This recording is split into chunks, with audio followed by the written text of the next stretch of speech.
Hello! Today I'm going to show you how to make pie crust and a pumpkin pie.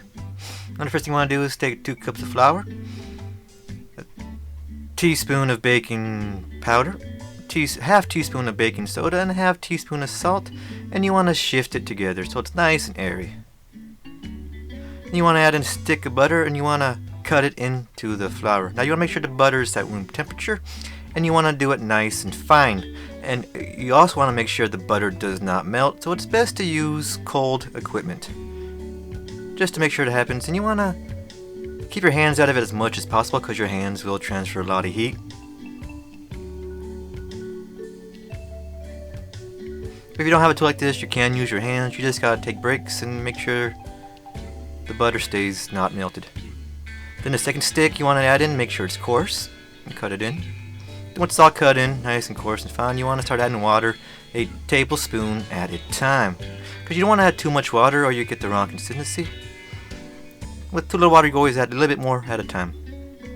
So just keep doing it till it gets nice and clumpy, but not watery or thin. As you can see, it's clumping up together nicely, sticking to the fork. And yes, you do want to use a fork for this.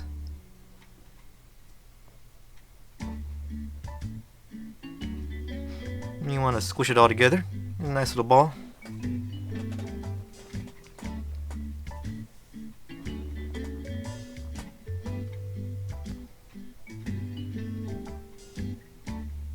See my room right there bringing the pie pans.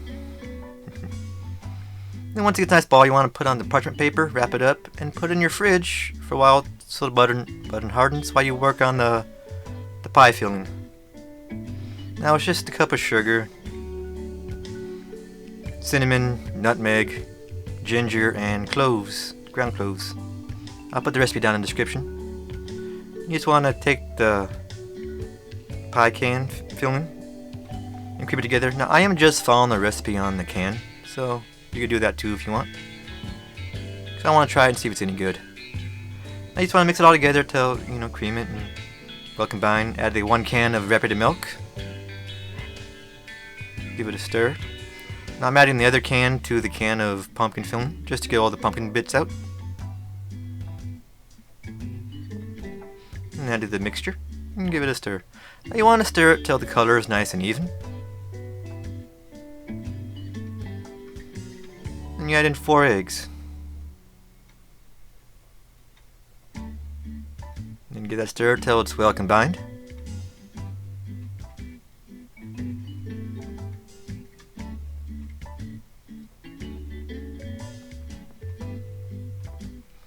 And once it's done, you want to set it aside while you work on the dough. Now just take the dough out of the fridge and roll it around on a ball until it's more or less even. And cut it in half. Put one off to the side and start rolling this out. Now some flour, a little mat, get your rolling pin, and try to make it as much of a circle as possible. It's about a 1/4 inch thick. Maybe a little thicker if you want to. Now I didn't do a perfect circle because, well, I'm not very good at this part, and the camera and tripod don't make it any easier.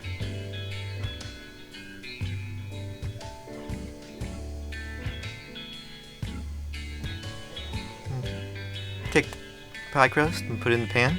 Now I see some of it's hanging over and some of it's not, so I just tore off the big pieces and move it around a bit until it's nice and even-ish, more or less. It's not perfect, but it's fine. I'm going to eat it anyway. And you add in the pie filling till it's almost full. So about, there. That didn't air there. Put it in the oven at 425 for 15 minutes. Then bop it down to 350 for 40 to 50 minutes. And of course you want to insert a knife in the center to make sure it's done. And there you go. Now I do hope you enjoyed the video, and I hope you enjoyed the food. Thank you for watching.